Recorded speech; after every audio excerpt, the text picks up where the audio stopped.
তো ট্রেডার্স তোমরা যদি এখনও চার্ট প্যাটার্ন ক্যান্ডেলস্টিক প্যাটার্ন দেখে তোমরা সাপোর্ট রেজিস্ট্যান্স ব্রেকআউট ব্রেকডাউনে ট্রেড করো তাহলে বহুত বড় ভুল করছো। তার কারণ কালকে একটা ফেক ব্রেকআউটের ভিডিও বানিয়েছিলাম যে ফেক ব্রেকআউট কীভাবে অপারেটর বানিয়ে আমাদের ট্র্যাপ করে রিটেলারদের। তো সেম জিনিসটা আজকেও হয়েছে। দেখো এখানে যদি তোমায় দেখি লং টাইম ফ্রেমে 1 ঘন্টা টাইম ফ্রেমে দেখো ডাব্লু প্যাটার্ন তৈরি করেছে।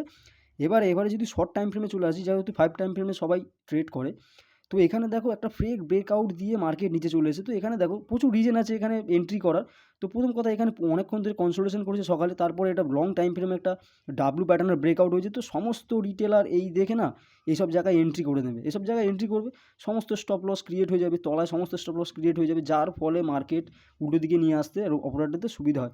তো অবশ্যই খুব ভালো সাপোর্ট রেজিস্ট্যান্স ড্র করো, খুব ইম্পর্টেন্ট কিছু সাপোর্ট রেজিস্ট্যান্স ড্র করো। যখনই ব্রেকআউটে সবাই পুট কিনবে তোমাকে চিন্তাভাবনা উল্টো করতে হবে।